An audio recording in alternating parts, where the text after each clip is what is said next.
Hello. Welcome everyone. It is November 27th at 7:03 p.m.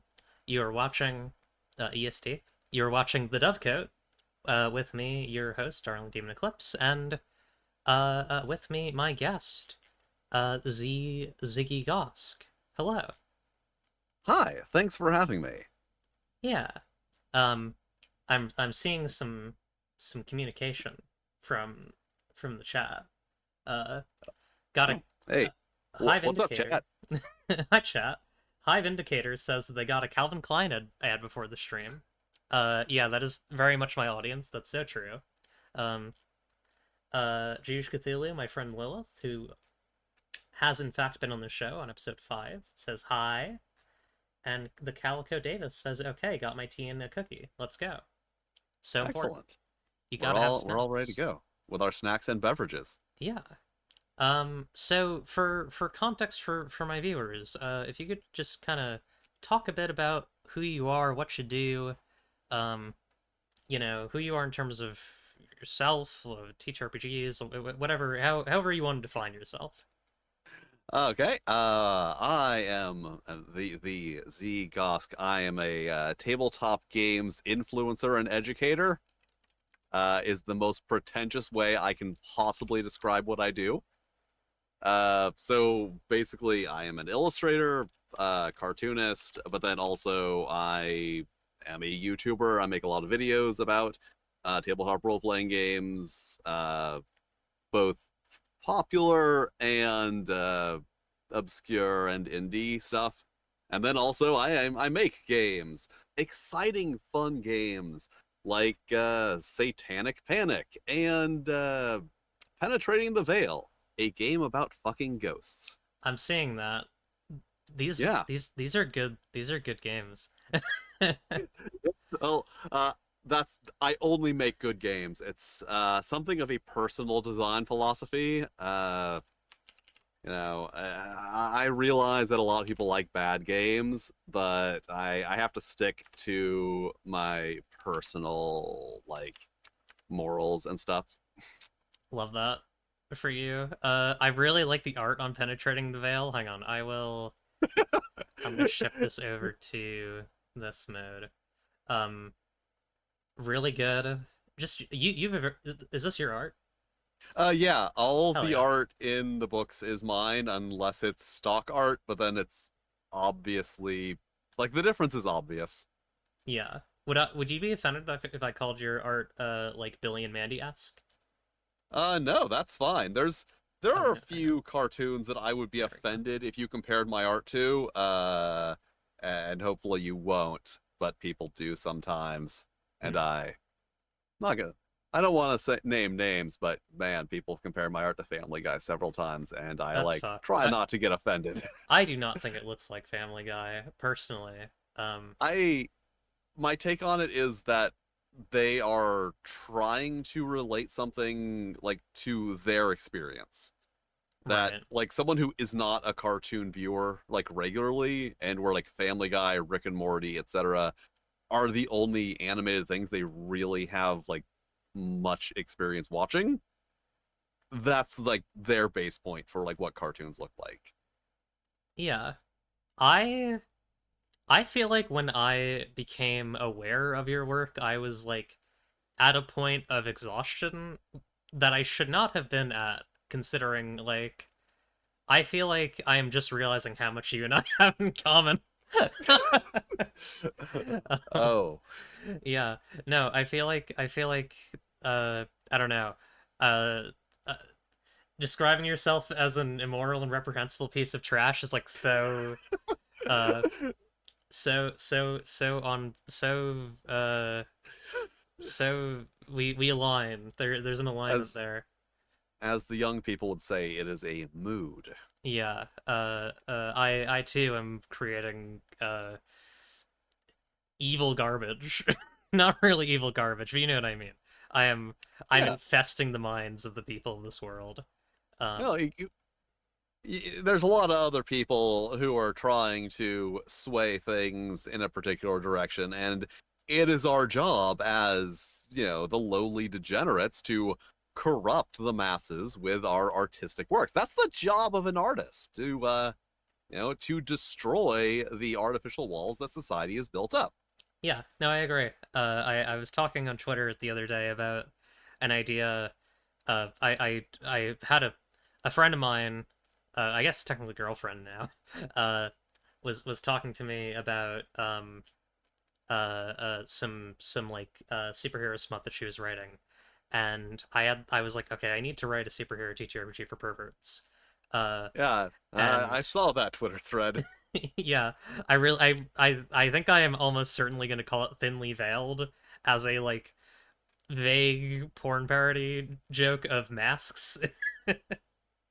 um or maybe thin veils, I don't know. But yeah, Well, just remember that heroes don't do that. heroes can if you're very careful. Oh, uh okay. Yes. Especially if they wind up in the wrong layer. uh, All right. Uh, anyways, this is getting uh weird.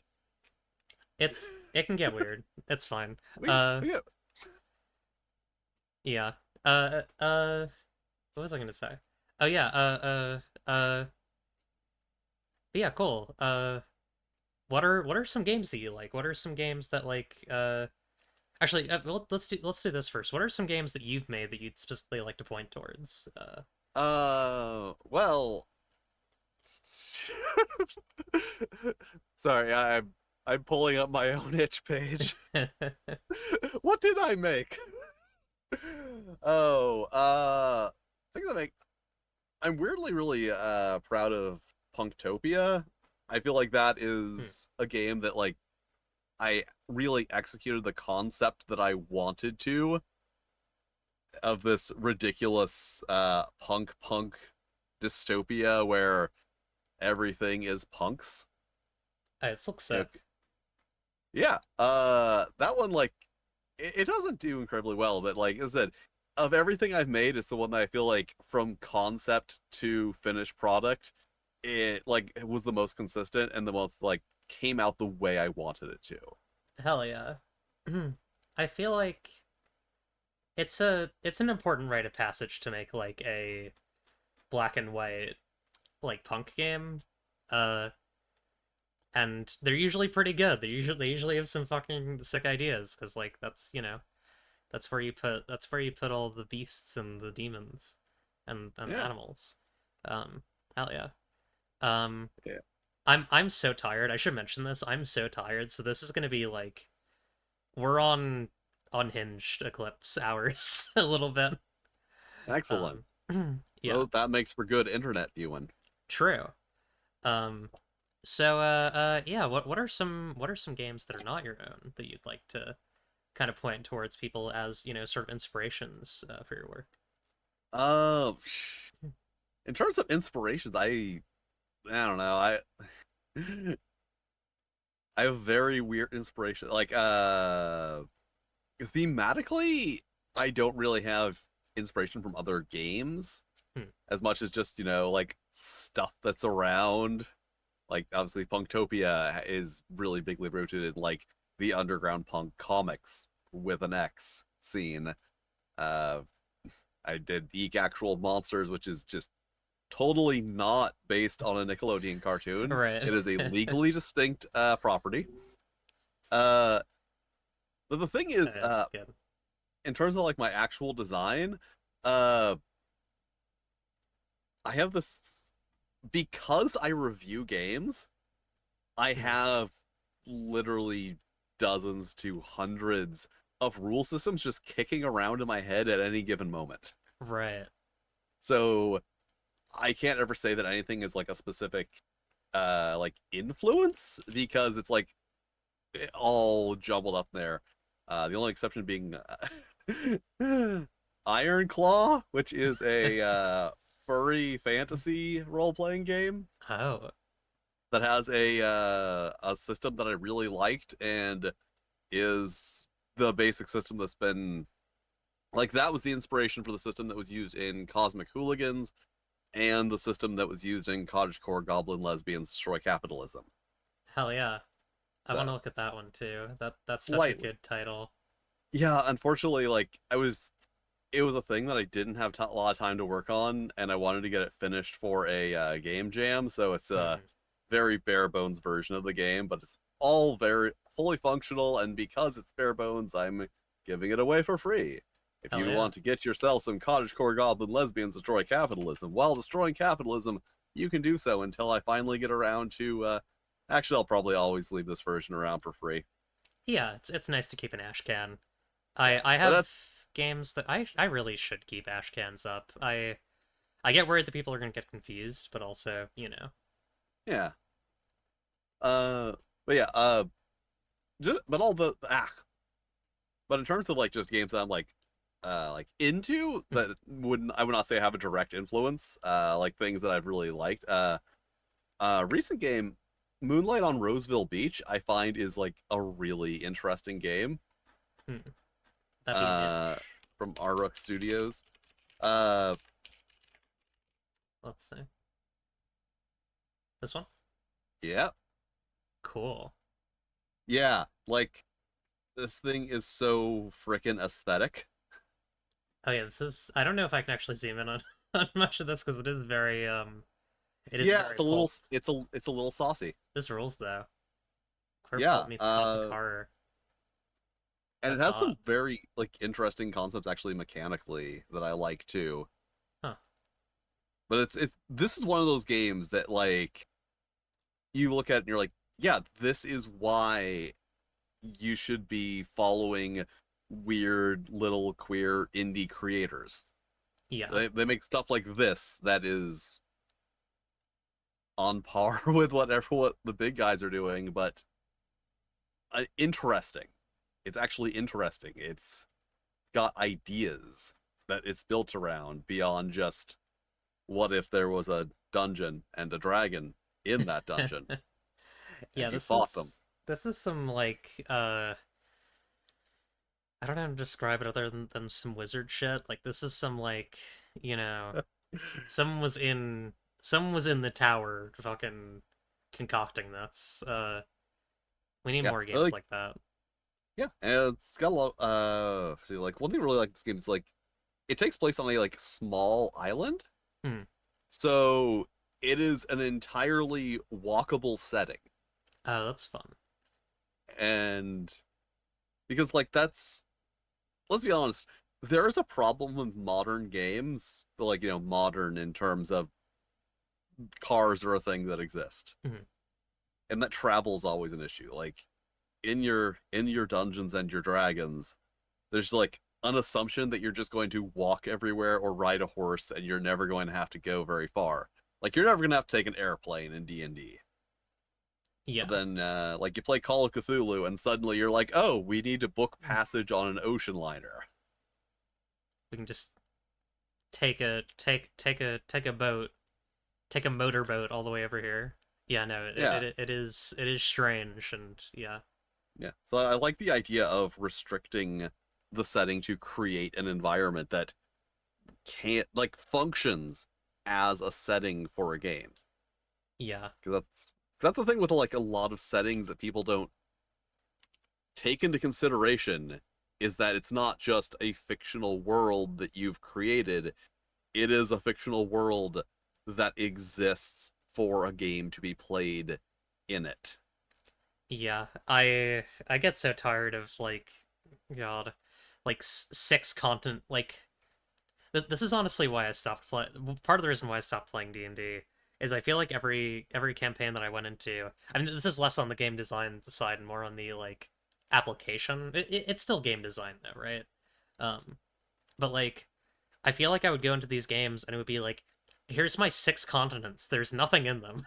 we're gonna there's a couple of cities in them, and I do really much prefer just fucking yeah some some condensed stuff. That's why I really like Blades in the Dark, where it's just like a city. It's good. Yeah. Yeah, It's like there's just so many aspects of game design that really feel like they should be obvious, yeah. and then it just people don't seem to think they're obvious. What do you think some of those are for Uh, you? Well, I think most of them, almost all of them, are related to the idea of a game being a game. Mhm. A lot of people, I wish I could say it was only like, oh my god, Oh, shit, bird. shit, I fucked up. I fucked it up. Okay. There we go. Teleported. Okay. Go ahead. Go ahead. Okay. All is right in the world. Yeah, it's all normal now. Okay. Yeah. Alex. Where was I? Yeah. I wish I could say this was only like amateur designers making their first game in their basement, but no, it's all the way to the top. People want things to be grandiose, but without thinking about the real world application of them. Mhm. Like as I said, like you said, having a whole world with 6 continents that are barely detailed versus just one really well thought out place for the setting. A lot of mechanics, mechanics heavy games where just like everything takes 20 minutes because they never considered the actual situation of someone sitting down and trying to play the game. All they thought of is, ooh, here's how brilliant my mechanics are. Fucking Cyberpunk is that way. Shadowrun is like, there's so many games that are just like, hang on, what is your hack bonus? Okay, so you need to enter the hack field while the rest of the players are in the real world, and you need to like, you need to make your turns in the hack field, and then you get a half turn in the real world, and it's like, yeah, no, I totally agree. Yeah, like there was a purpose to some of this in the 80s. Like if you look at the trajectory of game design overall, if you look at the trends from 1974 up until through the 80s, things were getting more and more complicated with color coded tables and all sorts of like crazy shit.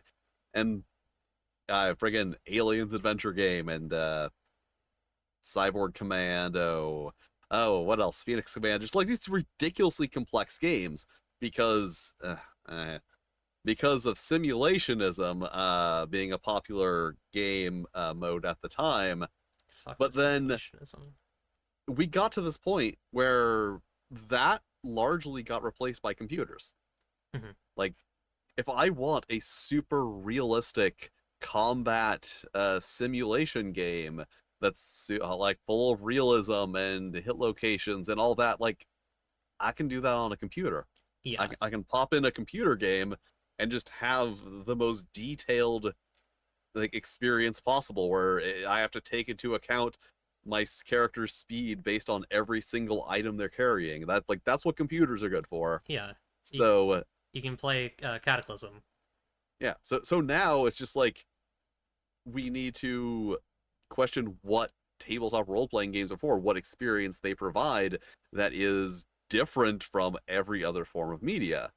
And that is, like I said, uh, in being a narrative experience, but a lot of people don't take into account the idea that everything should be designed with the idea of maintaining like a seamless narrative. Yeah, no, I definitely agree. Um, I'm sure everyone has had the experience where you're playing your Dungeons and Dragons or equivalent, and you're just like, all right, we're having a narrative. Oh, it's time to pause the narrative to move little figures around on a board. it's combat time. 2 I hours later, and then it's like, oh, what were we doing? I this is my most controversial take, and I'll be I'll be hung for mistake for saying this, but I do not like there's a trend of games, trend of mech games recently that are focused on uh like a very small amount of downtime followed by like a very crunchy sortie, and I would rather die than play one of those. I don't like it. It's not fun to me. Um, Now a game like Armor Stir, which is the fantasy mecha game, uh, that I can get into because that's like it's PBTA. So at least then the action is you know uh like well imagined as a narrative game. Yeah, like I have I have my criticisms of Apocalypse World, but that is the thing it does well. Mhm. I my thing about PBTA is I don't necessarily know if I've criticisms of PBTA as a thing or like Apocalypse World itself. I think like it's a good game. Uh, my main thing is just I don't like what it's become. I don't like Monster of the Week. Sorry. um, I I think that it's kind of going through a similar transformation that Forged in the Dark is going through, where it's like there's a specific kind of game that you should probably be making, powered by the Apocalypse games and Forged in the Dark games for, and like people are just not aware of that. Yeah, there's like uh I might as well go off on this. Yeah, go Uh ahead. okay, so overall, a thing I have noticed from being around and especially from being a reviewer and like looking at lots and lots of games. Mhm. It's lots and lots of games. It's lots and lots of games. Oh, the tabletop gaming community has a weird obsession with standards. Mm, Like they want for some like they want to latch something that they can latch onto. So in the mainstream, that is, you know, your D20 system, your D&D 5e. Those are like the things. Then once you get into the indie system, like and the indie scene, like right below that, PBTA is like the big thing, and it's just kind of like a standard that if you are making an indie game, the first thing that you think of is let's power it with the apocalypse. yeah, which is And so weird. yeah, like was it? I think it's I might as well say it. This is a very weird community in which you have a lot of creative work being done by people who are not necessarily creative types. I'm not saying that as bad, like everyone should be allowed to do creative work if they want to, Mhm. but I think that is the thing is that you get a lot of people who are looking for what something is supposed to be instead of what it could be. No, I definitely There agree. Oh, sorry, go ahead. I didn't mean to interrupt. Oh no, I was composing my next thought. I'm like, Oh, what else do I want to say on this topic? And like that is the thing. That's why you get a lot of obsession with systems. Why a lot of people like try to mimic the big systems, like everyone giving their system a name and stuff. That's a thing that I found is a contentious point that I don't see the point of naming systems unless they actually get popular. uh, maybe. I think part of it is an IP thing.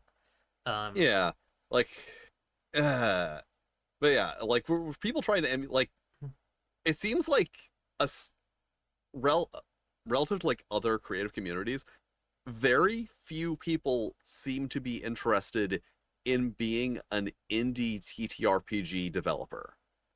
They hmm. want to be a big TTRPG developer. They don't like they see being indie as like a step to that instead of just being an independent designer. I think that depends because I see so much like creativity, like genuine creativity and like inventiveness in the spaces that I kind of roll in. That like I think it I think it kind of depends on where you're looking. I think that there are definitely indie people who are like, this is going to be my ticket to Wizards of the Coast. But then you also have indie people who are like, you know, I would literally rather gouge my eyes out than than work with even Paizo, right?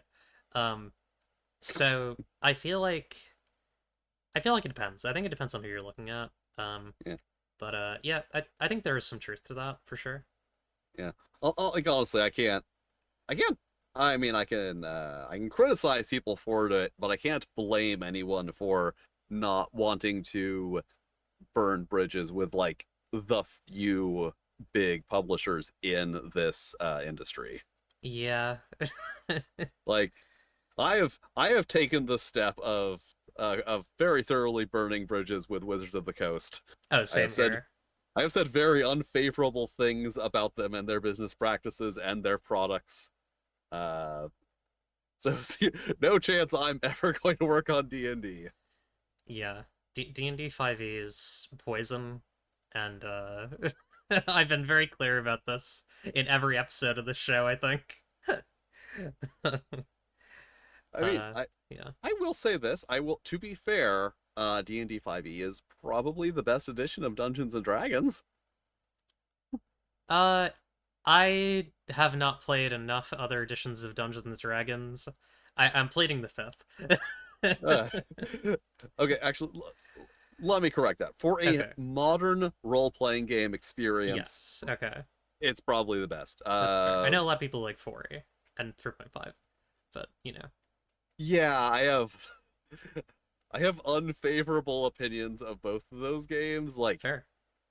I play both of them a lot, and the big thing is fourth edition is really, really that thing I said about let us pause the narrative and spend 2 hours on an encounter.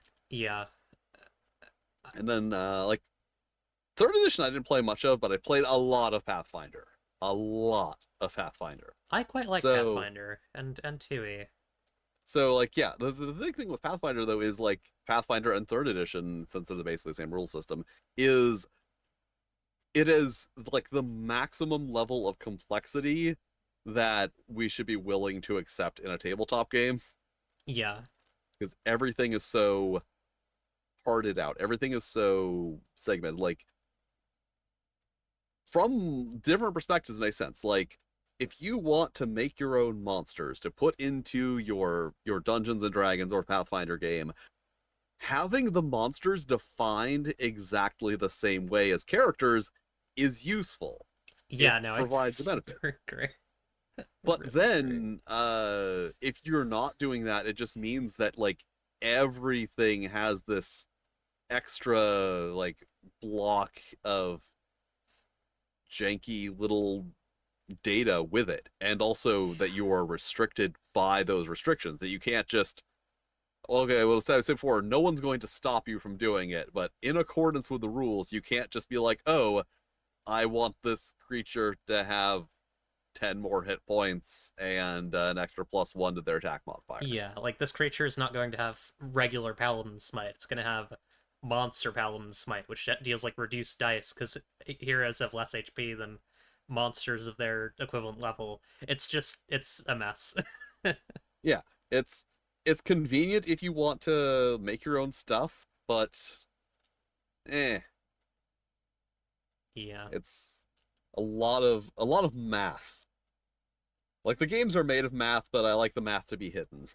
No, I definitely agree. Um, it's the fucking it's the this is what this is what game designers demand we take seriously meme.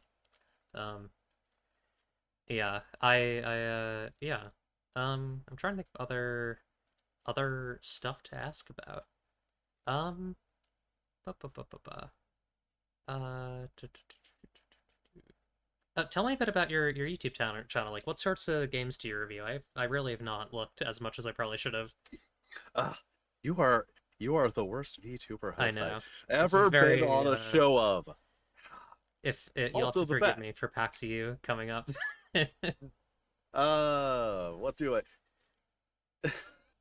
So the thing about a YubTub, as I like to call it, I Yup, like to yeah, YubTub. I like to have little informal nicknames for websites. YubTub, Tweetbox, me when I'm Plusky. fucking Ewok talking about YouTube. Yeah. Yeah. The uh there is a very unfortunate reality to being an internet content creator, and that is the content you want to make is not always the content that people want to watch. Yeah. So, ideally, in a perfect world, I would love to just be able to review like wacky little games like Moonlight on Roseville Beach or Ball of the Wild.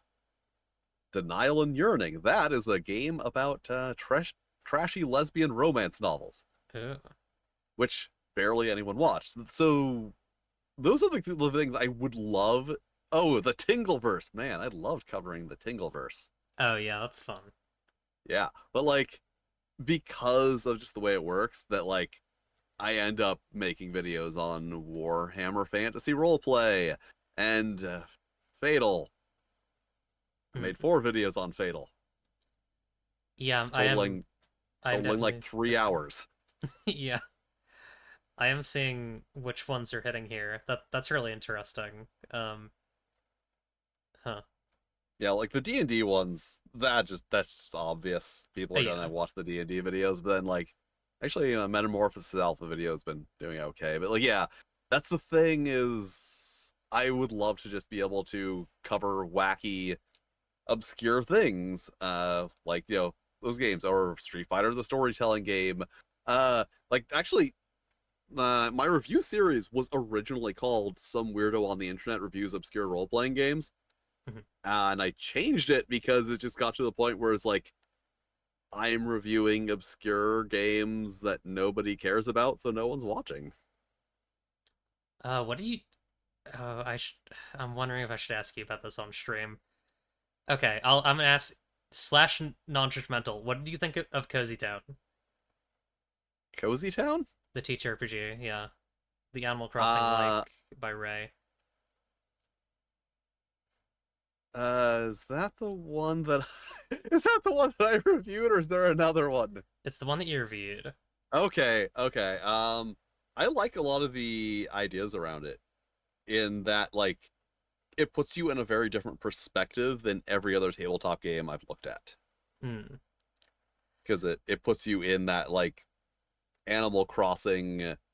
Actually, no, Animal Crossing puts you as a villager. It puts you in a weird like narrator perspective. Yeah, it's like Quiet Year style. It's interesting. Yeah. Um. As Oh, you reviewed Princess of the Cursed Deck. I love that book. That book's so good. Sorry, now I'm just looking at oh your your reviews. yeah, people did. No one had anything negative to say in the comments of that one. Oh no, that's a classic. I love that game is so good. Um, I have one opinion about Cozy Town. It is made by a very smart and good designer. I don't like the cozy tokens mechanic. I think that it could incentivize some weird shit. um, I, the I don't. main thing. Oh, sorry.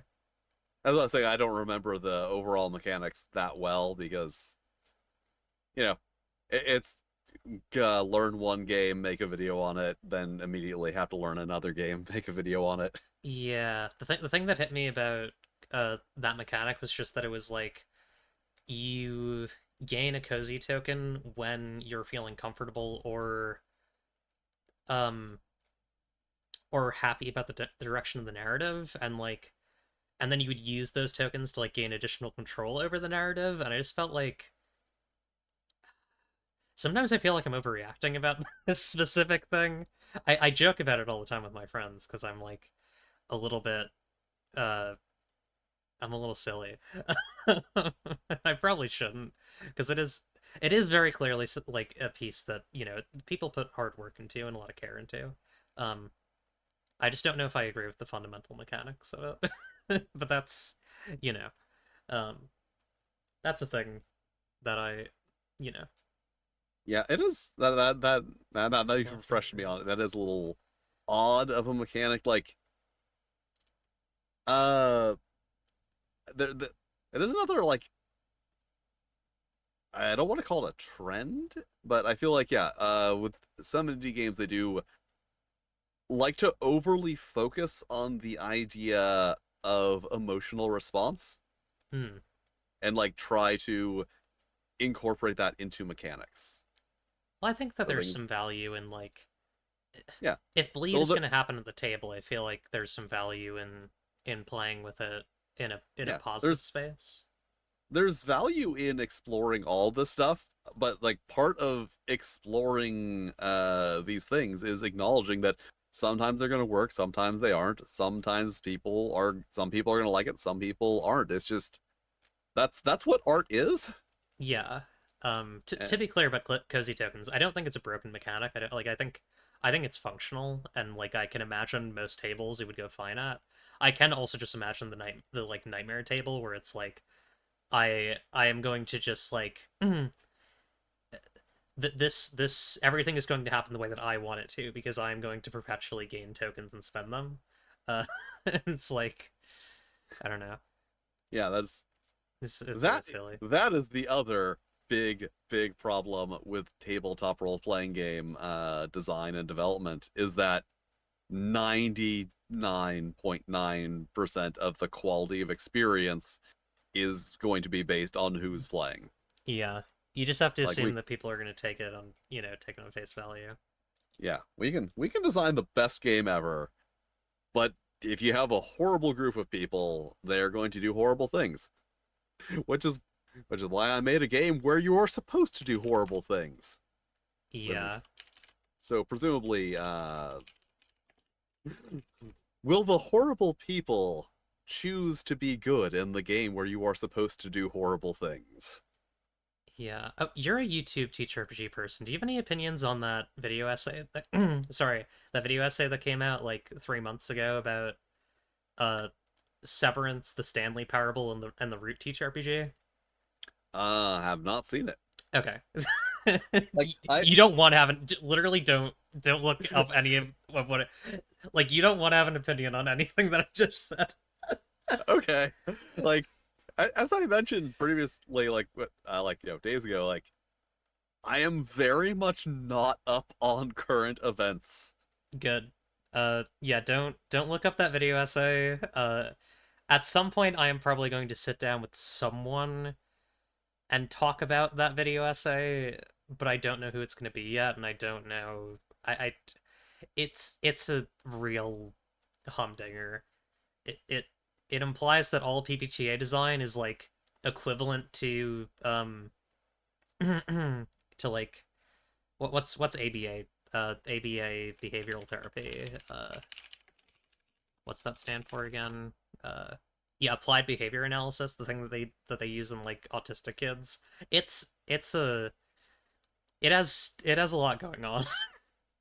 Yeah, that sounds like someone had a thought and decided that it was something that they should share instead of keeping to themselves. Yeah, the fundamental thesis of why it's like a kind of shitty piece of art and especially like shitty argument is that it comes from the perspective that Powered by the Apocalypse is you only have these moves and thus anything outside of those moves are things that you can't do. While the reality is with PBTA, you can do anything outside of the moves freely, but once the triggers for the moves come in, you roll to determine the outcome for the moves. And it just comes from like a complete misunderstanding of the that. Um, Yeah, I'm not that. even gonna name the person who made this.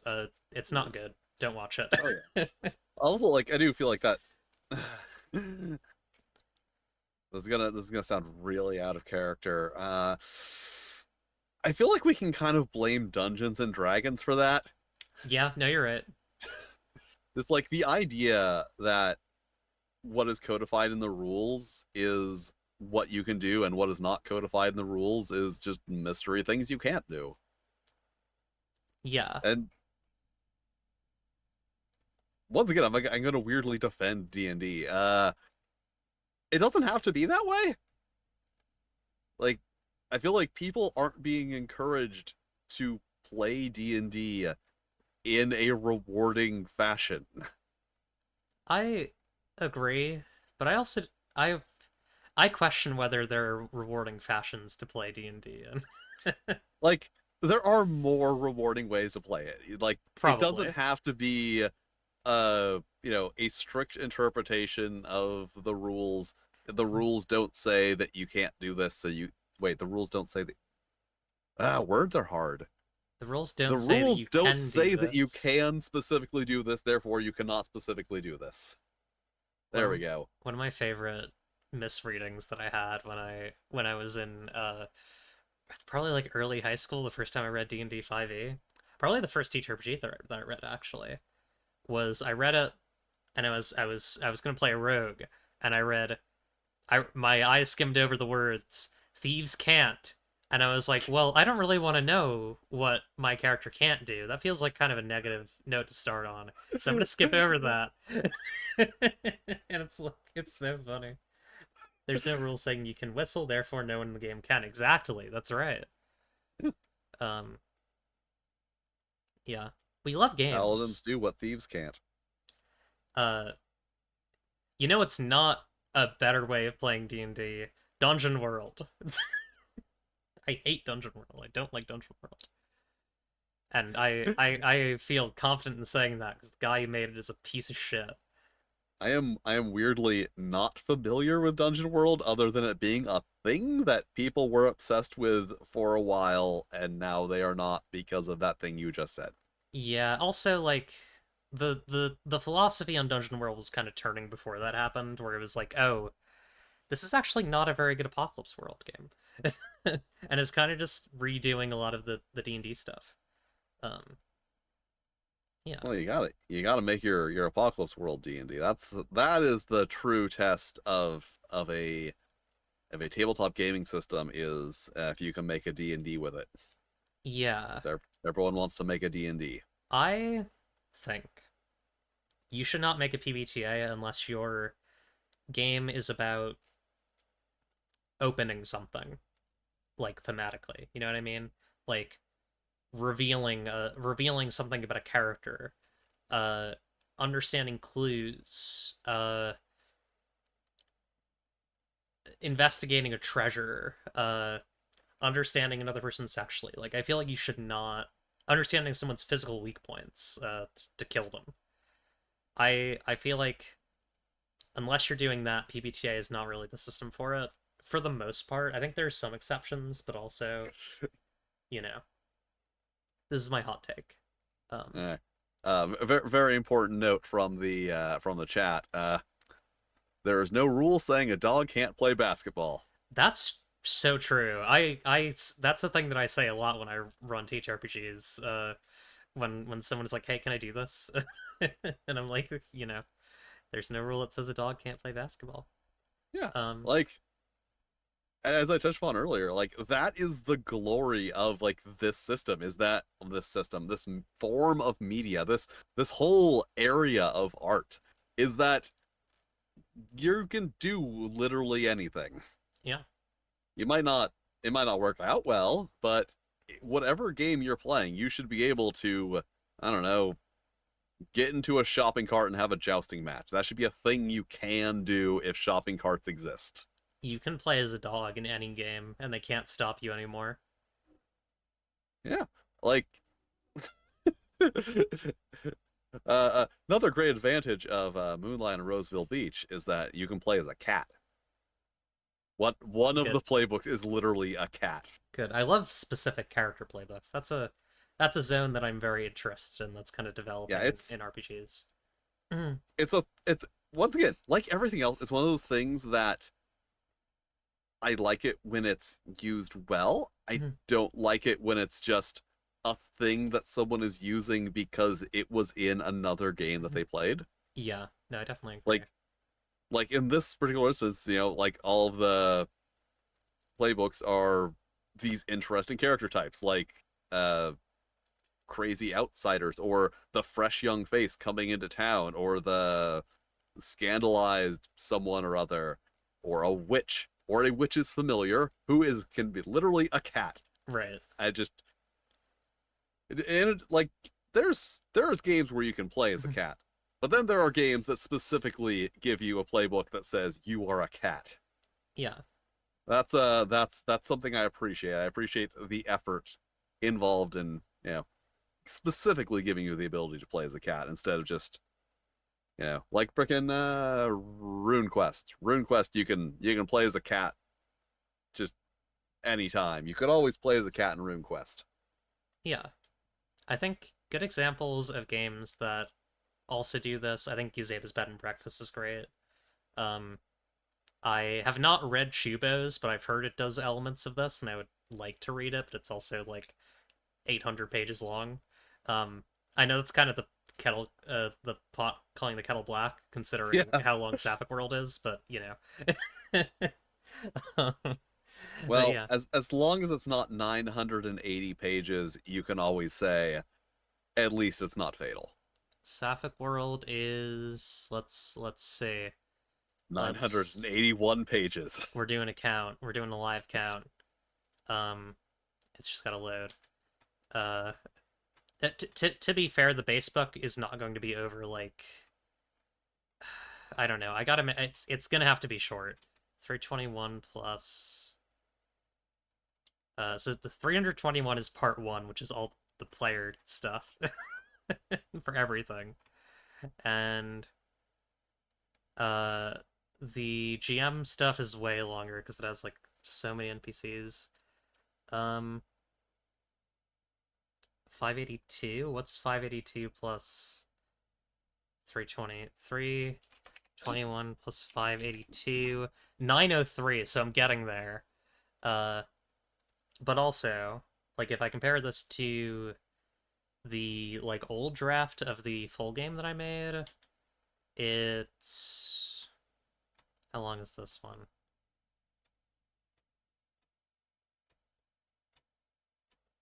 It's like 300 pages, but that's like in a Google Doc. I feel like it's gonna get condensed when it's, you know.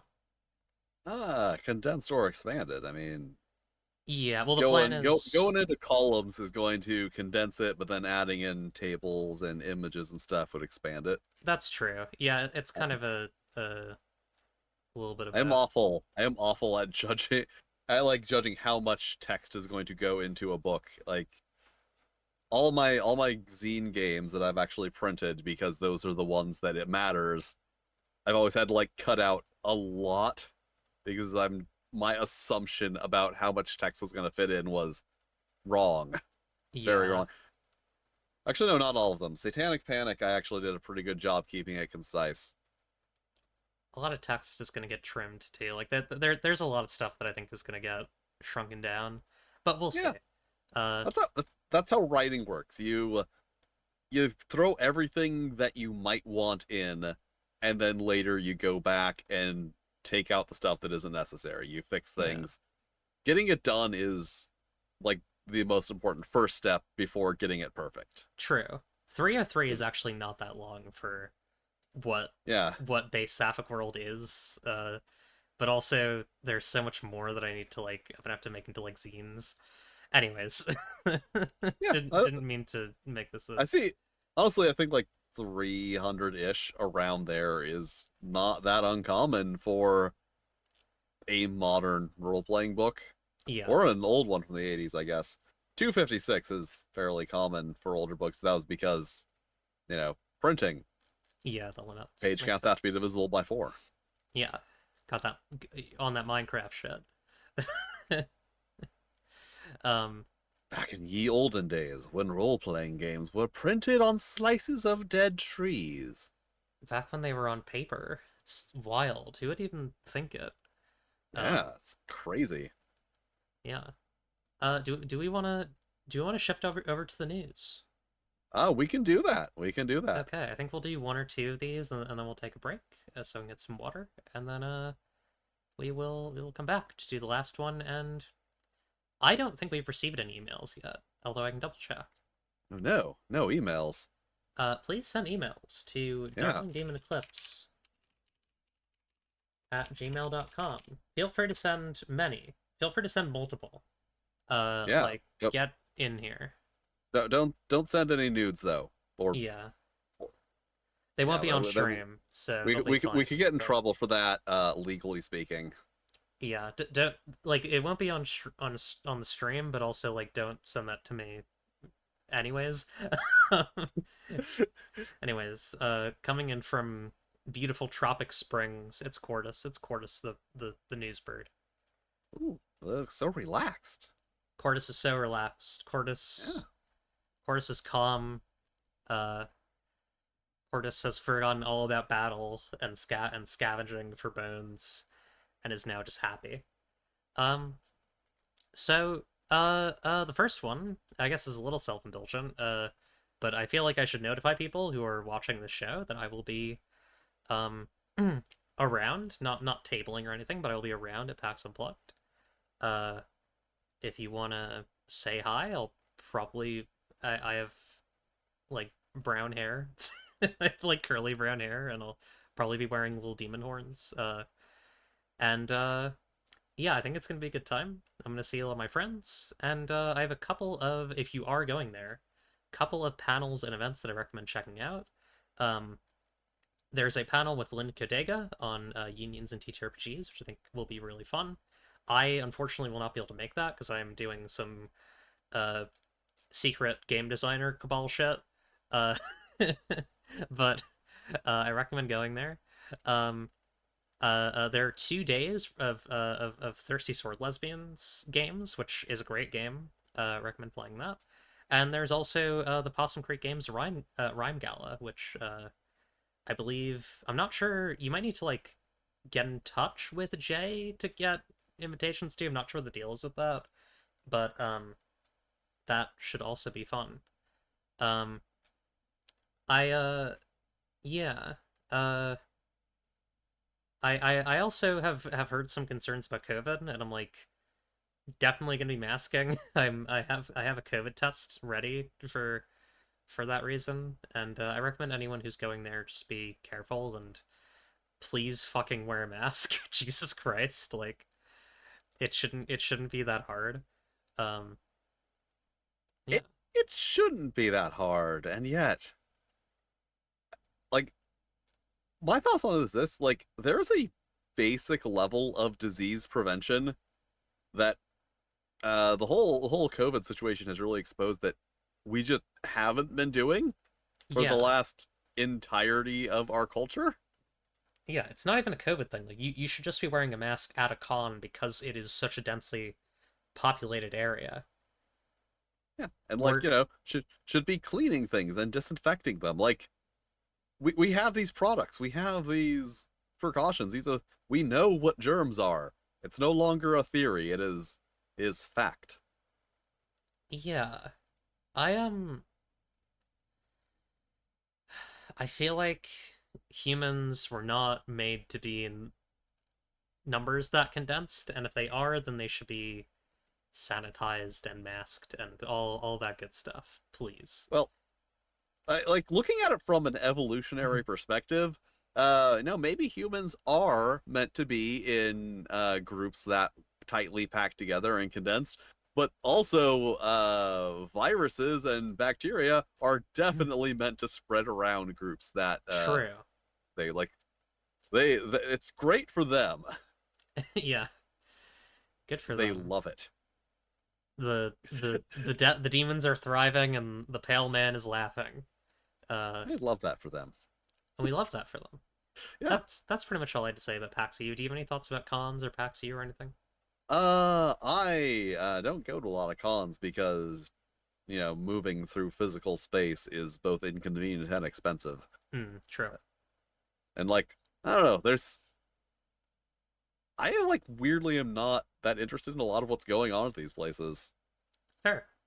It's like some things are interesting, but it's like I don't want like if I had the time, would I go out and hang out with a bunch of nerds? Ugh, a bunch of sweaty nerds? That's not my thing. I'm I am an internet influencer. I cannot be seen with the rabble, I cannot be seen with these rats. Yeah. the common people. Huh, These peasants. plebes. As I mentioned, I will be there mostly to play games, to hang out with friends, and also, I mean, not I'm not even really. I mean, I have one meeting, and that's about like I want to play a a game made by one of my friends on a podcast, and so I'm talking to the person about it. But like that's it. Otherwise, I am simply I am I think it is funny to say that I'm part of some sort of shadowy cabal of TTRPG designers, but I'm not.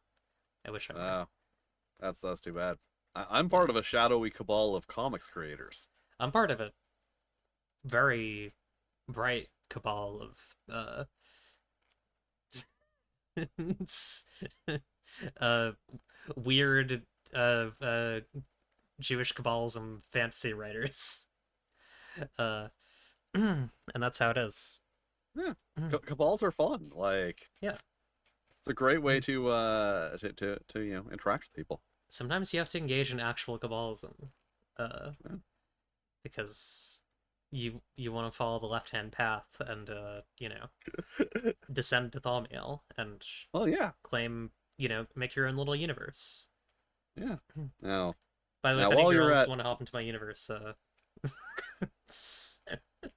oh, hey there, girl. You want to hop into my universe? you wanna, hey, hey, babe, I'm following the left-hand path. You wanna hop into my universe? Oh man, you are so fucking smooth.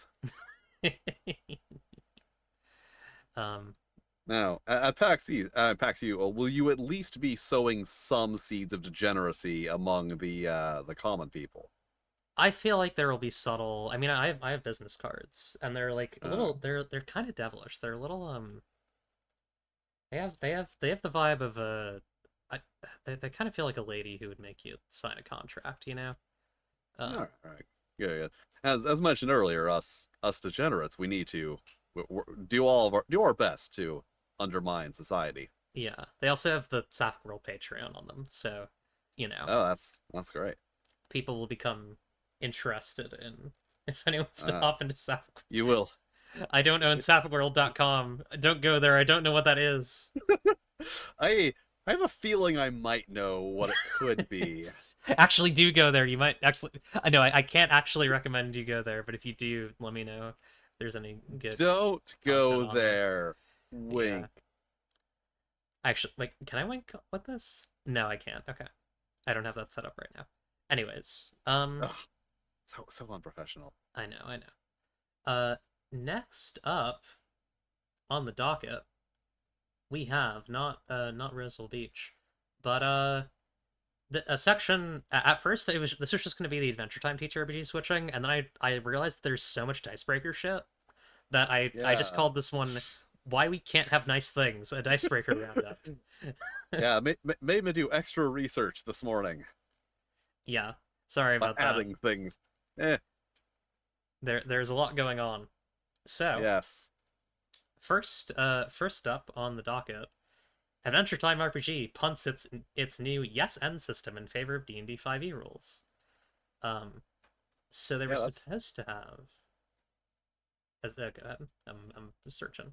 yeah. Actually, I'll say for my notes, it's really interesting to look at the history of the Dicebreaker articles on the Adventure Time role-playing game Oh, because their Adventure Time official RPG will let you play as Finn, Marceline, or wholly original characters.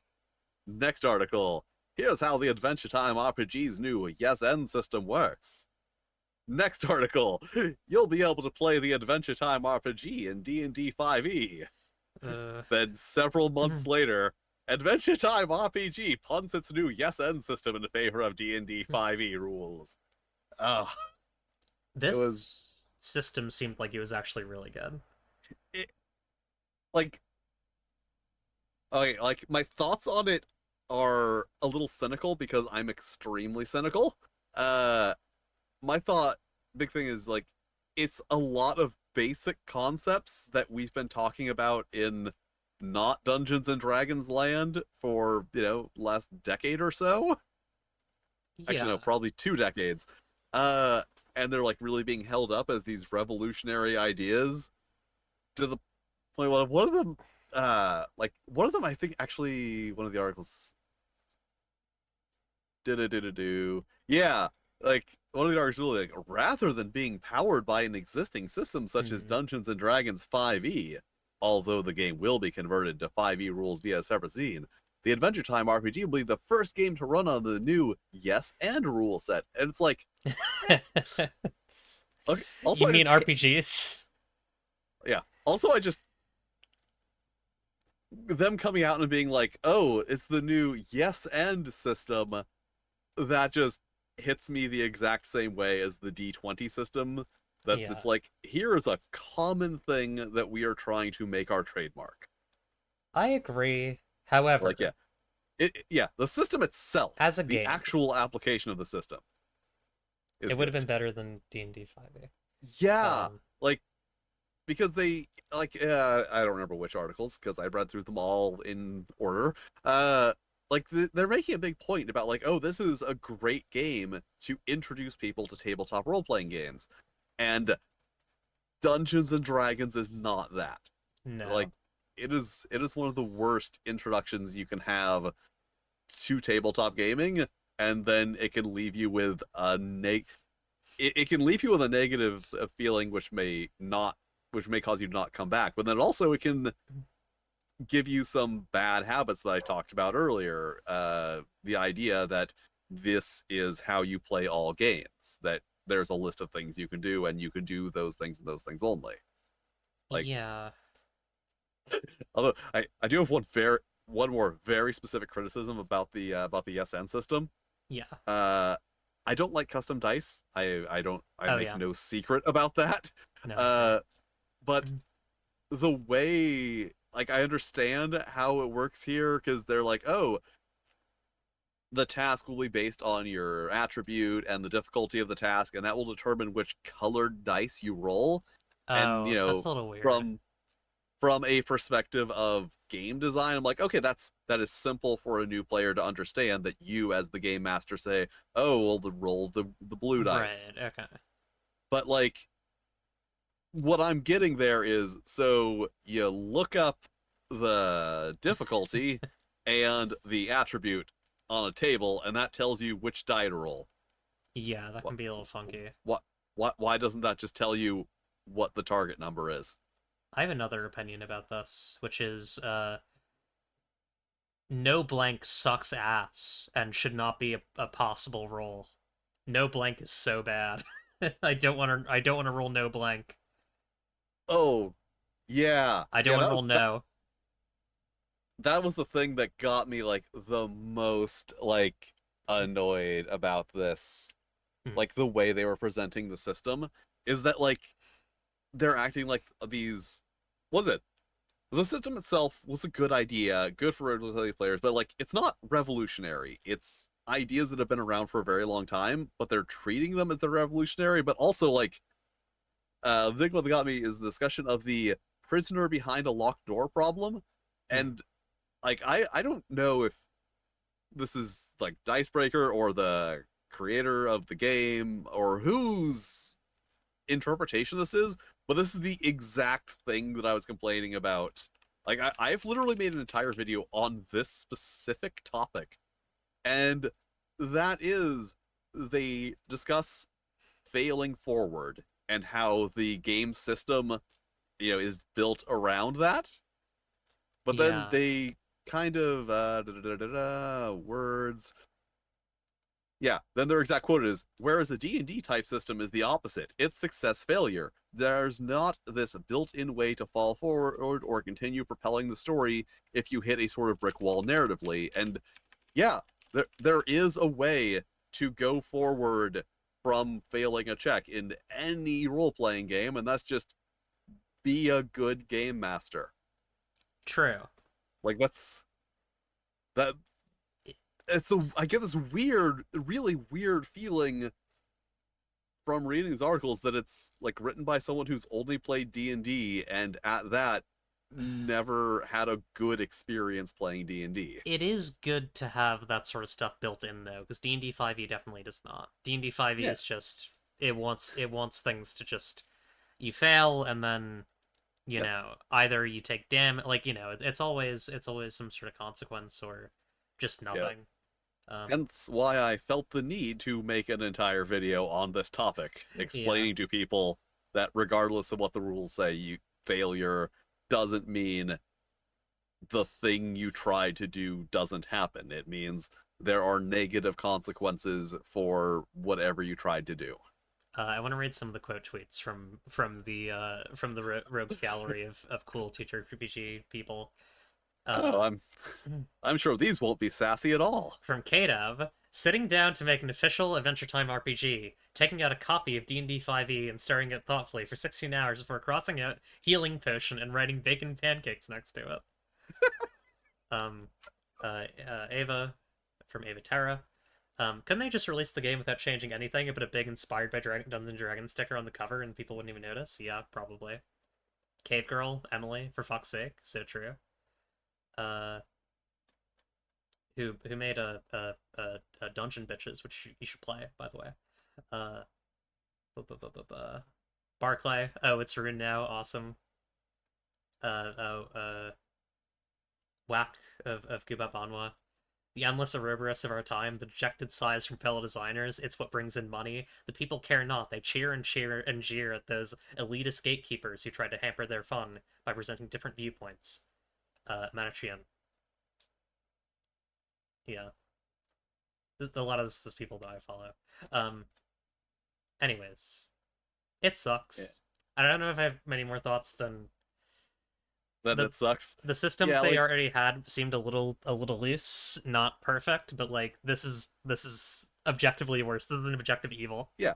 Well, like the like if I had to say what is the most important thing in actually let's say specifically the most important thing in making a licensed role-playing game is having a set of mechanics that suit the source material. Yeah. And Adventure Time does not adhere to strict rules. It's nonsense. It's wacky. That's what it does. Yeah. That's what it excels at. I never recall a point where Finn was charging an enemy and then stopped like 5 feet away and was like, "Oh no, I ran out of movement." I don't recall that ever happening in the show. Right. Well, here's the thing about that is that like Finn never stopped charging towards an enemy because he ran into movement, but he has certainly stopped running towards an enemy because he ran into fight, and like that's a thing that the like a TTRPG that is not made to think about the arcs of characters in Adventure Time can't do, right? Like it can't create those really compelling, it can't create a when I don't remember you moment because it's more focused on, I mean, the players can absolutely, but the game itself can't create can't create moments like that. Yeah. Look, Because it doesn't really care about story. It's just it's there for, I mean, it is there for story, but it's there for like adventures. yeah, like the players can, create a deep, nuanced, character-driven experience in any game. Like, but Mhm. here's the thing: you can create a deep, nuanced, character-driven experience while playing on a World of Warcraft roleplay server. Right. Like that's a thing you can do. And as designers, I I don't want to say it's our responsibility, but like if that is what we desire people to do with the games, we should encourage that. Yeah. Find Hey, a way to encourage it. you want to get more you want to get more mad with me? Uh, sure. So I have not played Boyfriend Dungeon, but my understanding, it is called Boyfriend Dungeon. Like, Yeah, I had never heard of it either, and when I was reading the article, I was excited for a second and then got very disappointed. Boyfriend Dungeon RPG designers chose not to push romance or sex in video game adaptation. Yeah, like see, Um, at first though, when I was reading it, I was like, oh wow, so it's a game where you romance sentient weapons, and I was like, that sounds pretty cool.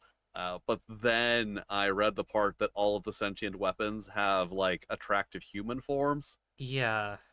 I'm like, boo. If I'm going to be romancing a magic sword, I want that magic sword to be a sword. Listen, it is what it is. Like the point is with this is that like the cowardice. Like you Yeah. have this sexy dungeon boyfriend dungeon game, and you're making it into a tabletop game.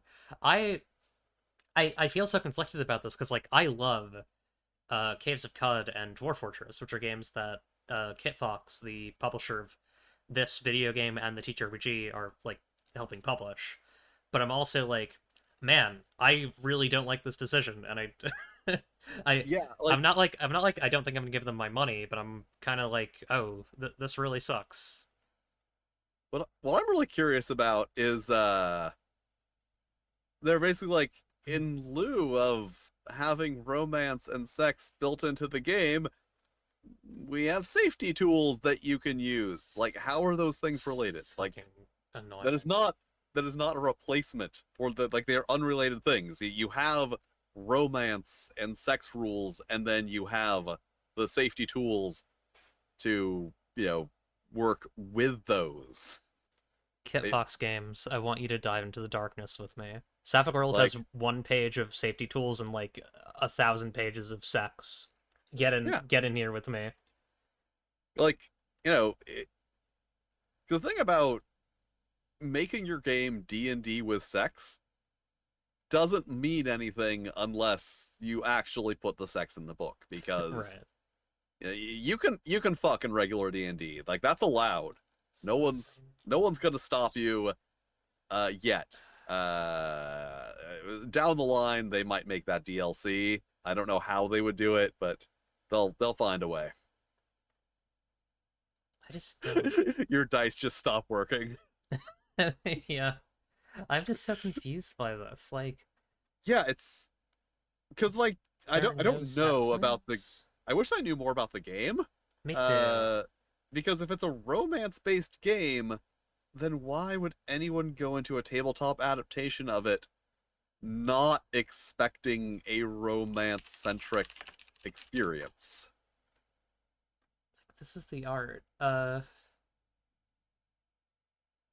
Take your weapons on dates is one of the major mechanics. Date your weapons. Romance. Like, what are we doing? What's the point? I don't I don't understand. It's Yeah, really like, confusing. uh Players can experience the role playing in this game without needing to engage in any romantic. I guess okay, it's which is true of the original video game as well, but like I feel like at some point you gotta have some themes in your game. Like, what is why is it called Boyfriend Dungeon if there's no mechanics for? for boyfriends. Okay, here Like, that I don't mean to like I don't mean to toot my own horn here. However, I so Sapphic World has 2 moves: make some love and spend some time. Make some love is for in private. Spend some time is for in public. Uh, and there's like spend some time is vaguely more platonic.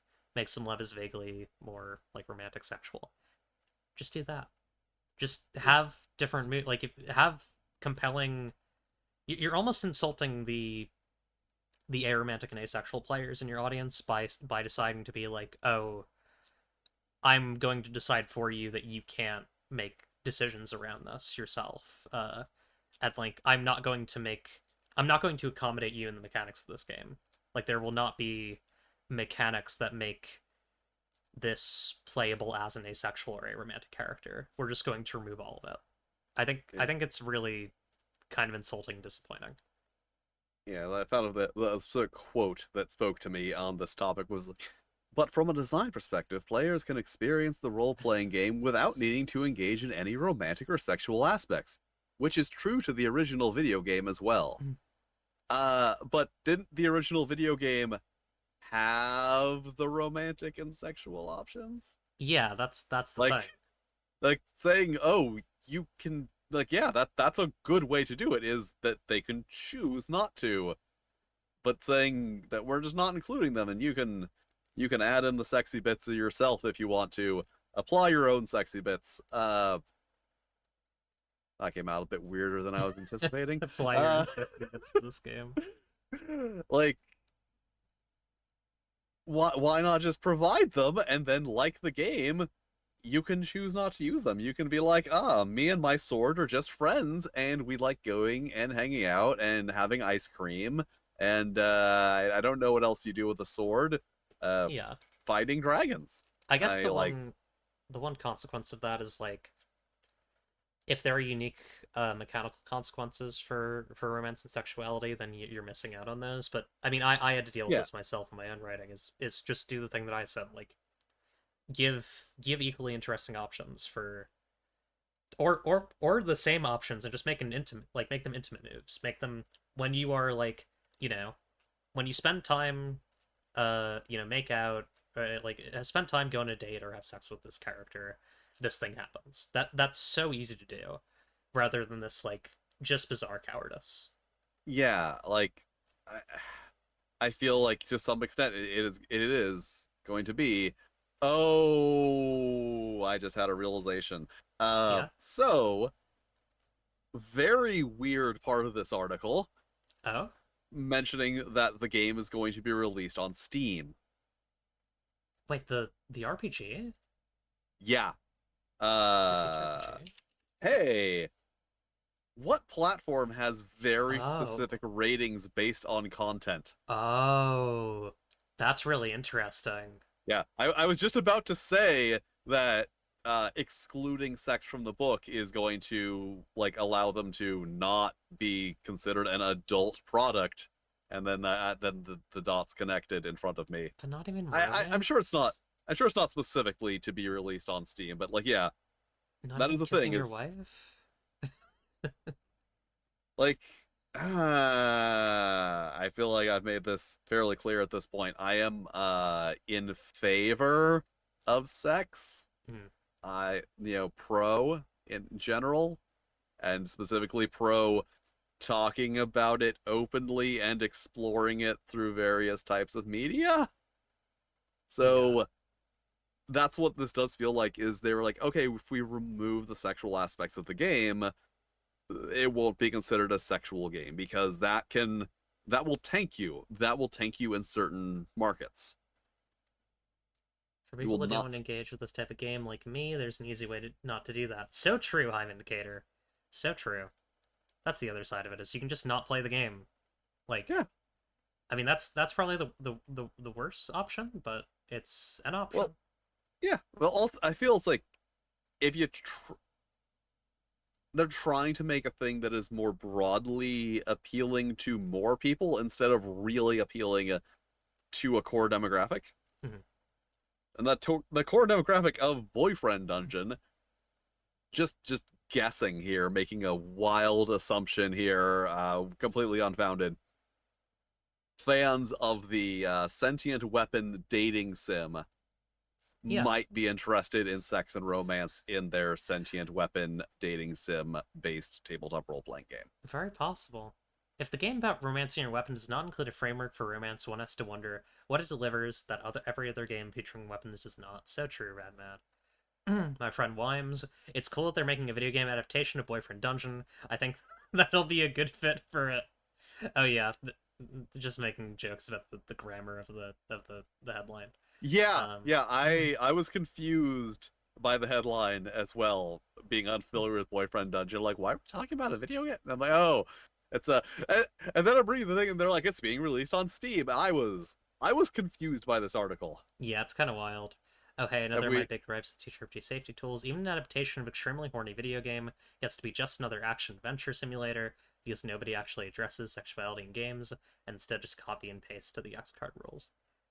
Have we verified that this Oh, writer did my isn't friend? isn't an AI? Perhaps not. Not Uh, I non-AI, no, I mean I almost have told you. non-TTRPG related news. Just saw today on Twitter. Apparently, Sports Illustrated got exposed for that. Oh, wild. What was the Yeah, I thought it would be like BuzzFeed or Watch Mojo that would be first. There was something about I mean, uh they're all doing it, but I thought they would be the ones to get caught. yeah. Sorry, I Yeah, want to it's check something. it's just like a weird. Uh, It's a it's lot. well, because here's the thing: is it feels like this isn't the normal progression of like puritanical nature in our culture. It feels like it's getting worse. Uh, I think there are elements of it for sure. And I think a Elements of lot of getting that worse. is the de-wild westification of the internet. Hmm. That Yeah. now we've got, Tumblr banning porn, and I mean, they recently brought back the female presenting nipples, but just in general, we're really having a problem with people trying to scrub everything clean. Yeah. No, I agree. Black Dog Comics says SBG represent. Who is SBG? What is SBG? Hmm. Oh, that's probably the Sketchy Bug group. Oh, okay, cool. Nice. That's a group of comic creators of which I am a part. Hell yeah. But but not the Secret Cabal. There's the Secret Right. Cabal is a subsection of that group who meet in secret, and we have secret meetings that the other people don't know about. Uh, I think that's all I have to say about this one. And just to add insult to injury, Dicebreaker's owner Reed Pop is investigating a potential sale of its gaming websites after this just shriek of bad news from their site. Just oh yeah, by the way, here's our own website saying we might get sold to Yeah. another company. I feel like all three of these stories are kind of related. Yeah, fundamentally. Because they're all about tabletop role playing games being possibly valued more than they used to be. But when I say valued, I mean in a way that is leading them to be treated like other media. Yeah, as like sanitized products. Yeah, that oh, here's an interesting Adventure Time role playing game. No, too bad. Oh wait, no. Oh fuck, I forgot about an important thing of that. Is like they say they're still like the Adventure Time. The original thing was they were like, oh, it's gonna be this original system, and they were gonna release a supplement for fifth edition. Yeah. And now they're saying we're gonna release it fifth edition, and then like later we'll make those rules available. And like uh in no context would I ever think to purchase a Dungeons and Dragons book and then purchase a supplement for that Dungeons and Dragons book to make the game use an original system. Like not even once. that is like a concept I refuse to even consider as being a possibility, and yet it seems what's going on. Yeah. But yeah, that and cutting the sexual thing. It's like, and then it's like, oh, we're considering selling all of these gaming channels because they are valuable now. But it also could mean that we're at the peak, that they're starting to notice things turning around, and there's going to be a fall, so they're trying to unload all their gaming assets. I think this is also a story about like I don't think that uh I don't think that video game companies, I don't think TTRPG companies have anything to be afraid about right now because there is no the venture capital has basically completely gutted um the entirety of like actual games criticism, whether it be TTRPG or video game. You know, high, high bar journalism, journalism critique, like What? Really? high access. Are are are you saying that the top critics and journalists in video gaming are not 100% objective with their views? That's not even what I'm saying. I'm saying that they've been fired. I'm saying the people who had opinions have been fired, and now it's just like how to find the secret rune in Baldur's Gate 3 Act 1. Like uh, everything is just like how to find the six towers in yeah, Horizon th- Zero Dawn things Forbidden West. things people are going to search for on google.com, Yeah. because people don't want like criticism.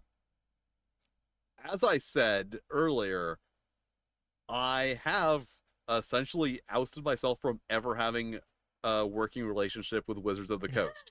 Like Yeah. not just oh, I'll never be a designer for Wizards of the Coast. I will never be a reviewer that Wizards of the Coast sends the new D&D book to Right. a week ahead of time so that I can review it and be like, "Hey guys, I just got the new Dungeons and Dragons book. It's super awesome." Because that's the thing is in the like attention economy that we have, like companies wield a weird, well, publishers wield a weirdly high amount of power over not just individual reviewers, but and journalists, but like whole organizations. Yeah. That if I was working for, let's say I was working for Dicebreaker, and I wrote an article being incredibly critical of Wizards of the Coast, there's a pretty good chance I would be told, you might want to tone that down. You might want to not say that the biggest person in like company in the industry is unethical. You know, because if you do, they're not going to take it out on you. They're going to take it out on us, and we're going to take it out on you. Yeah.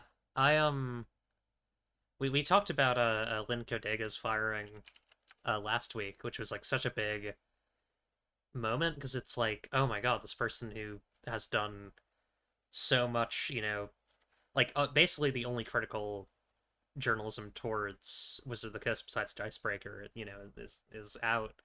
And it's like, oh boy. Uh and I don't know. Hopefully hopefully these people find work. I don't know. It's scary right now. There's a lot of there's a lot of money that's being siphoned up in these in the media sphere, especially the journalism sphere. Uh the media journalism sphere. Like, if you're reporting on British royalty, you're fine. But the moment you start talking about the new season of Loki, uh uh you know, Unless fucking you think the new season of Loki is great. Marvel's greatest so far. even if Loki is back. even if you think it's great. Any questions that you have for the last section of the show, please send to that email. We would love to answer them. Uh, or you can send them in chat when we get there. I just like the email because it's kind of old school, but I'm totally open to chat messages as well. I think we're gonna take a quick break. Yes. Send your questions via SMTP. Yeah. How do you feel about taking 5? I'm cool taking 5. Cool. We're gonna take 5, and we'll be back with our last news story and the email and correspondence section of our show. We will be right back.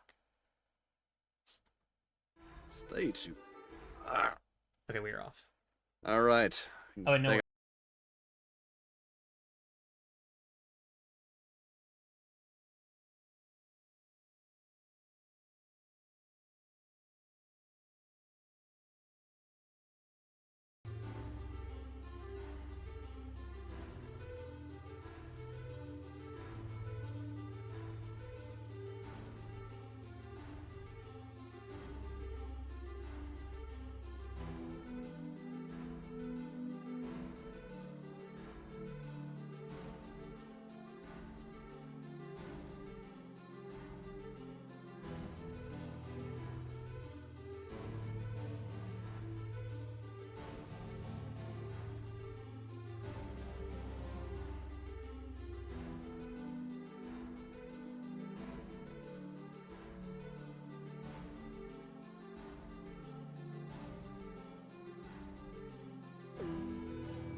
Hello, everyone. We are back. We're gonna talk about Pathfinder Bees. 2e, Oh, Pathfinder. Oh, yeah, exciting. Pathfinder Second Edition, which has removed all D&D ephemera from its new rulebook, and that has. Can I find the one really pissed off quote tweet? Because I kind of want to read it. It's really funny. Uh, this is So good. you Baptism and fire, Damascene into perfection, cured from impurities. I mean that's a good one. Let's see. Oh yeah, here we go. Whatever. This I don't care. Don't you already know. Don't harass anyone. Be Yeah, nice.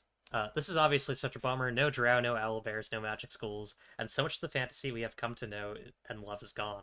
I always enjoyed that Pathfinder felt comfortable and relatable to me. It made it easier to understand and get into the world. Very sad. and Um, if only there was Boo-hoo. some other game that would be familiar and comfortable to them in giving them those things. Yeah, if you want D&D, go play D&D. Apparently that guy's like a D&D content creator anyway. So it's Yeah, like yeah, like uh, I have some very specific feelings on this, hit me. and that is that this is something that is long overdue. I agree. Like when second edition of Pathfinder came out, I was expecting them to cut way more D&D stuff than they did.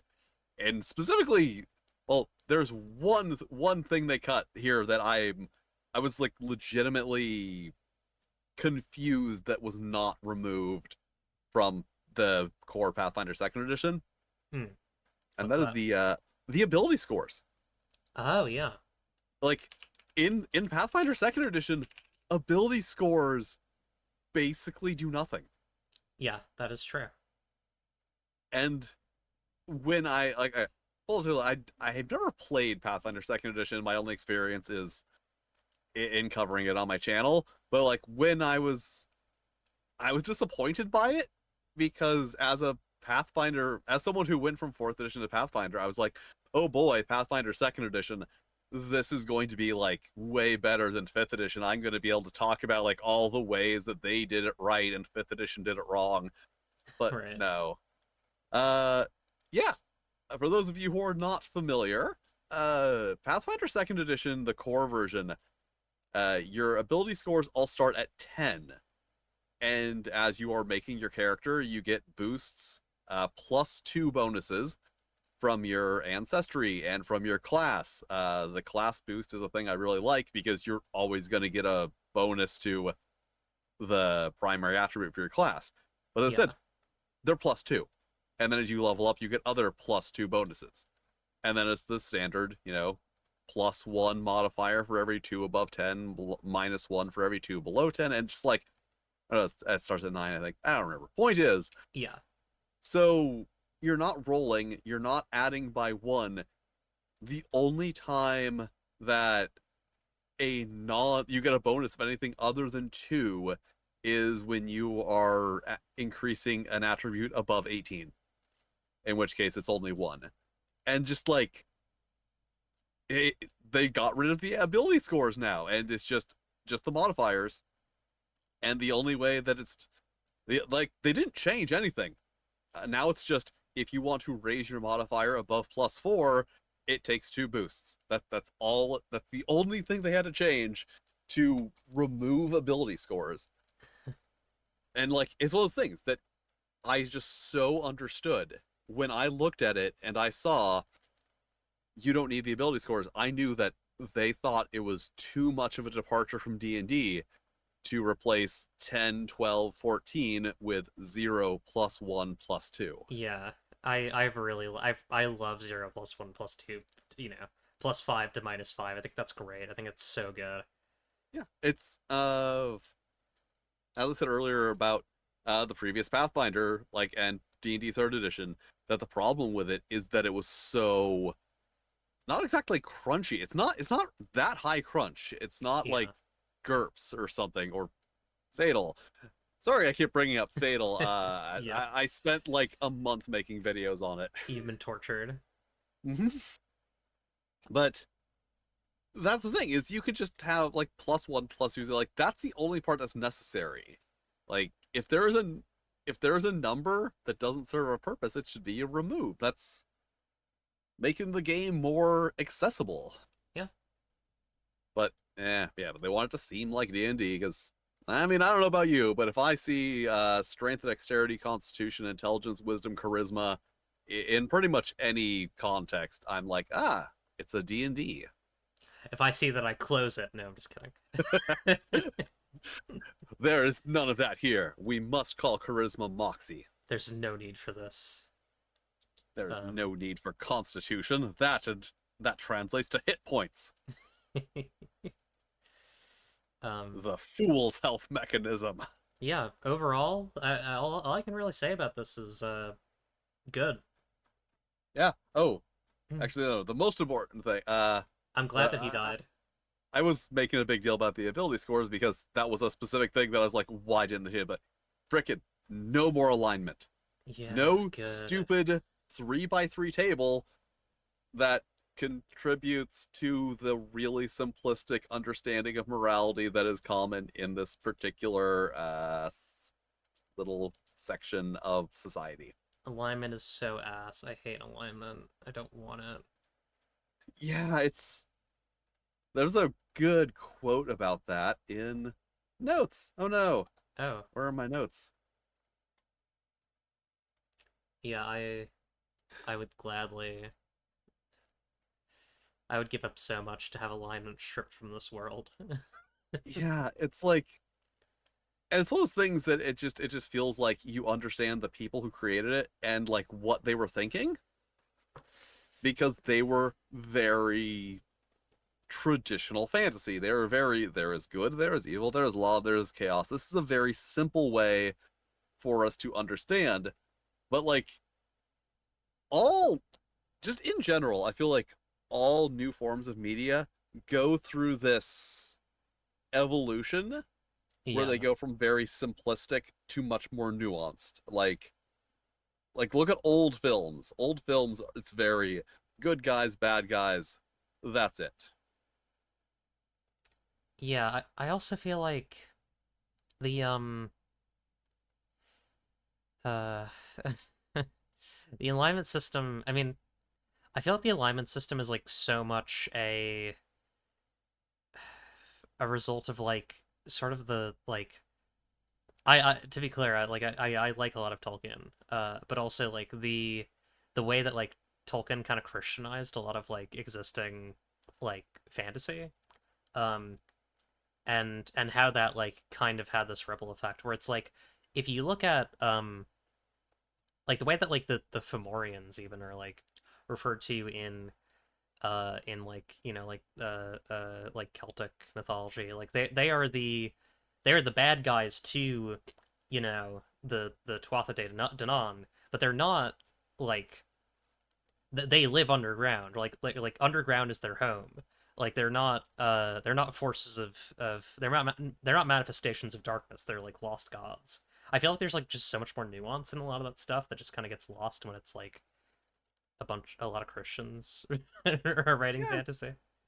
yeah, that can happen at times. It's unfortunate, but what can you do? Other Yeah. than, strive for a complex understanding of all things. Yeah. But that's hard. It is. It Yeah, is hard. I found the quote, which like I was surprised to read this because like it's very clear that they understand the problem. Hmm.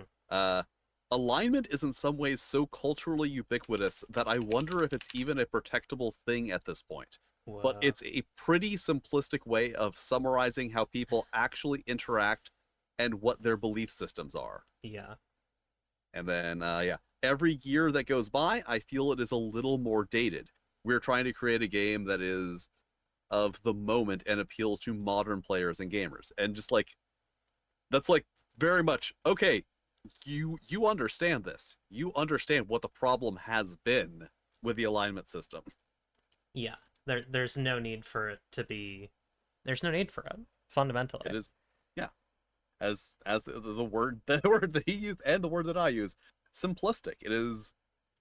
It's an easy way to say this man is bad, this man is good. The good man stabs the bad man, and therefore it is a good act.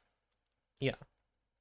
It is Uh, it's we hate to see it, but we love to see it gone.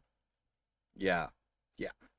It is not the most nuanced way to handle things, and as I said, has led to a weird simplistic understanding of morality in general in tabletop gaming. Hmm.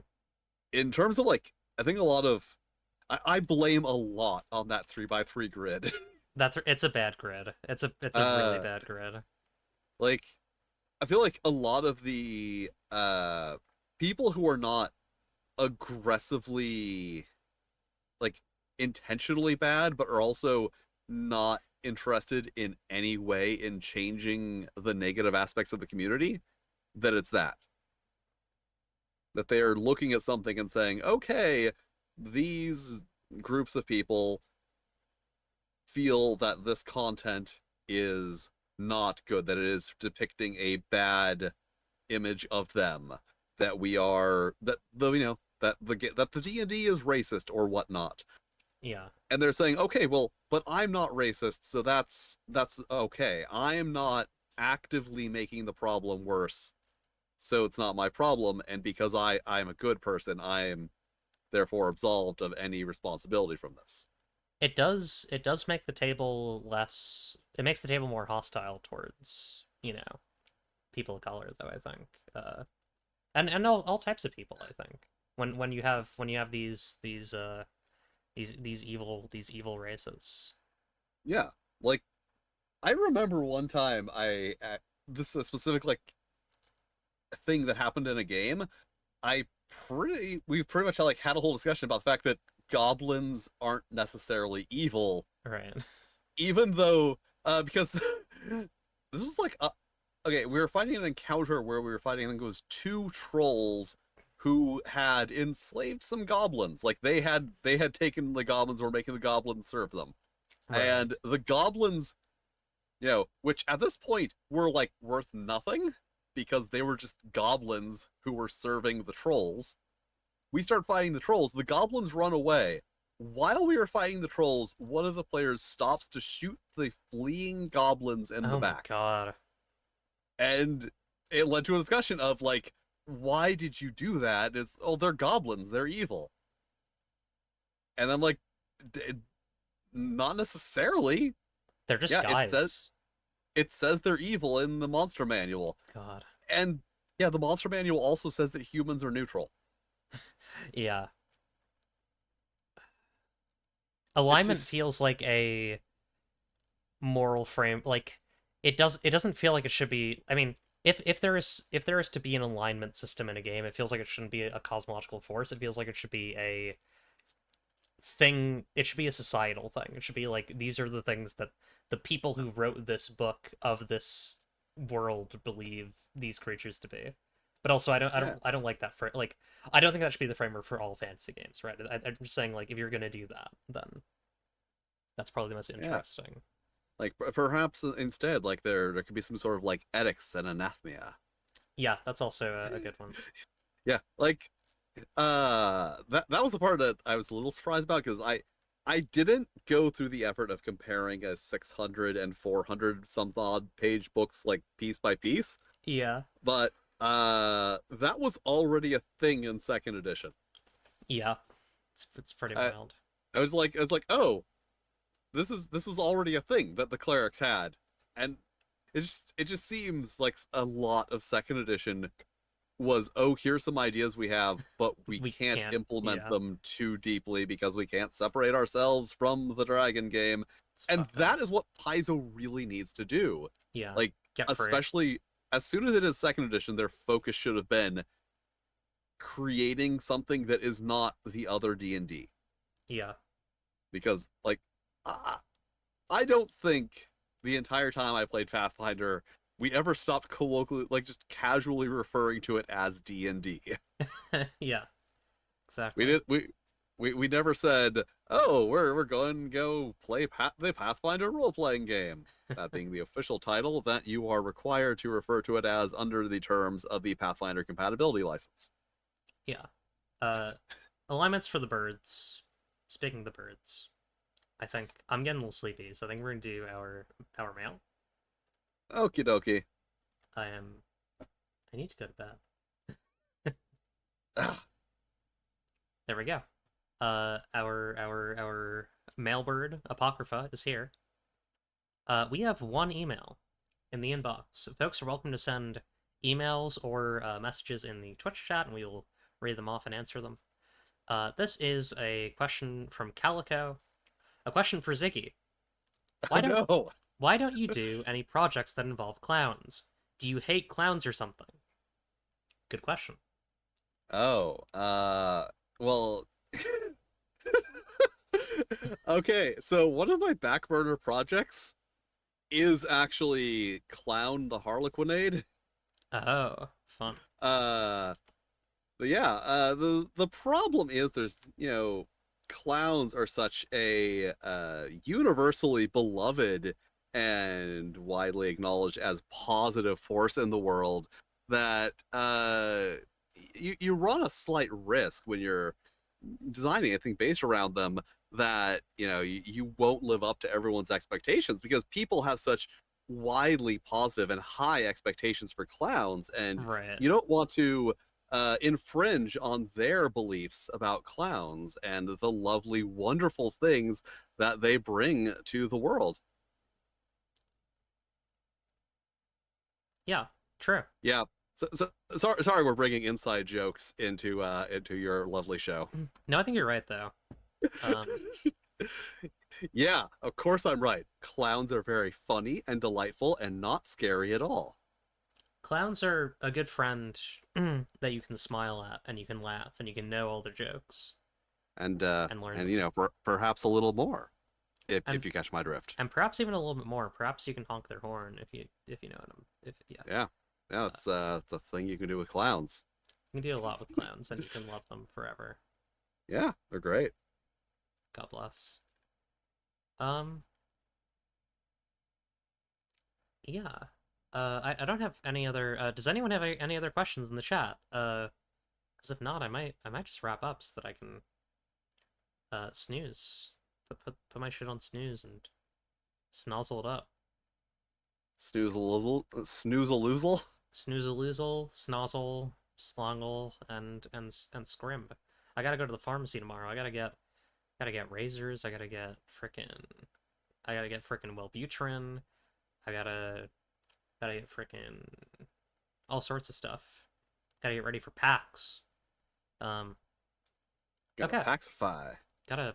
Oh, hang on. Here we go. Oh, an email from a mysterious emailer, who I will not name. On the topic of licensed role-playing games, if you could design an official game for any franchise, what would it be? I can make a really good Fallout, and they won't let me. Wow, how weird. We were just talking about a licensed game earlier. Yeah, it's So so weird. bizarre. Yeah. Uh, personally, weirdly enough, assuming that it was just like what would I like to, design and experiment with, uh, I would really like to make a second edition of the Tingleverse game Hell yeah, that would rule. because there was I I feel like that is a game that the potential of the source material was so extremely like not utilized in the actual game. Hmm. I have not read it, so I don't really, I don't have an opinion either Okay, way. I'm gonna blow your mind here. Blow my mind. The Tingleverse, the Chuck Tingle role playing game, Hmm. is a fairly basic OSR game. Oh, huh. Yeah, yeah, bet you weren't expecting that. Wild. Yeah, it's Huh. it's bizarre. I mean, you can play as a unicorn, bad boy, but it's still unusual in that its mechanics system is so average. Huh. Uh, yeah, I think in terms of Fallout, I think all of the games are silly for trying to make anything other than like I think that if you're going to make a Fallout game, it should use the system. It should use the Fallout system. You know, like something like it. Like you should have a 1 to 10 special system. Whatever that winds up meaning, whatever that winds meaning mechanically, you should have a 1 to 10 special system, and that's my hot take on Fallout. Yeah. Calico has another Well, question for Ziggy. How does it feel to be the world's foremost expert on Dallas the RPG? Good question. um, it feels pretty good. Like so. Okay, well, she knows this, but no one else out here does. Uh, I actually have to accredit my like marginal success on YouTube to Dallas the television role playing game. That Huh. was my first video that got any kind of actual like views, and it was That's because a popular webcomic artist in one of his strips referenced it, and people started asking him if that was a real thing. And to answer the question, he linked them to my video that was like a year old at that point. So just suddenly got this influx of hundreds and hundreds of viewers on this video I made on a random obscure game. Like that's as I was talking earlier, those are the games that I would like to be able to cover more, but people yeah. don't watch it. But then like here's a funny thing that happens. Sometimes that happens. Sometimes people Sometimes want to see the yeah, madness. sometimes someone is like, "Oh, I need some information on Dallas the television role playing game," and I'm the only person who has a comprehensive video on it. The really weird one is this: Hmm. let these mermaids touch your dick, maybe. Oh, that's a good one. That's a really good one. Okay, periodically, I think it's happened on 3 separate occasions. That video gets just like an influx of thousands of views Hell yeah. Good. because I've traced it to a Reddit post Oh, wild. that someone like made a silly Reddit post that was like, "Oh, big budget, like RPGs are like this and this and this," and then indie games are like, "Okay, get a dildo and some glitter and sticky hands," Yeah, and that's then literally what that game is, basically. yeah, and then someone being like, "Wait, what?" Good. And they're like, "Yeah, that's let these mermaids touch your dick." So occasionally that pops up again, Good. and it took me a while to like figure out what it was from because it was very weird that I was getting all these views on that specific video from Google searches. Yeah, makes sense. Just hundreds of people just randomly decide from my perspective, hundreds of people just randomly decided to go search for let these mermaids touch your dick maybe. And like I Good. said, like every once in a while it comes back up and I get this massive influx. It's a really interesting thing about being a tabletop games YouTuber Hmm. is the fact that I get to I get to see what people are interested in at what times. Yeah, that Like makes sense. um just very recently, people like were really watching a lot of video. We're watching a lot of my video on Cyberpunk Red. That That makes video sense. I came out like a while back and didn't do very. Then suddenly people were like, "Oh my god, we must know how to make a character for Cyberpunk Red Right. immediately," and they did. And it's an interesting like perspective that I get. Yeah, that is an interesting dynamic. For sure. I have not really had. Actually, I get the occasional weird influx on something. It's usually pretty small, but it's fun. Yeah, I think I'm gonna wrap it up there. Cause I'm getting really heavy lidded here. I'm going to yeah. rate Melody Burst, who's streaming Lunasa, a game that I really like. And I, based on where Melody is, she might finish it tonight. I don't know. Uh, who knows? But go watch that. And thank you so much, Ziggy, for being on the stream. I would love to, you know, pick your brain some more some other time. Yeah, And no problem. I would love to come back. hell yeah, I ain't got stuff going on most of the time. awesome. Alrighty. And yeah, thank you all for watching, and Yeah. I will see you all maybe next week. I cannot promise that there will be. Actually, let me do. How did I set that up? Do I have a thing next week? Because that would be insane. Calendar, Dovecote. Bu- bu- bu- bu- bu. There is technically... Wait, why do I have... Oh, that's not gonna work out. Oh, wait, hang on, that's... Oh, okay. I can probably do this. This'll work. Alright. Potentially, Jonathan Davidson from, NRPG. I forget the name of it. I'll get back to you all on what that is. But for now, I'm going to bed. Good night, everyone. Good night. Remember, if you don't like what you see, you can change it. It's up to you, really. Goodbye, good luck, and have fun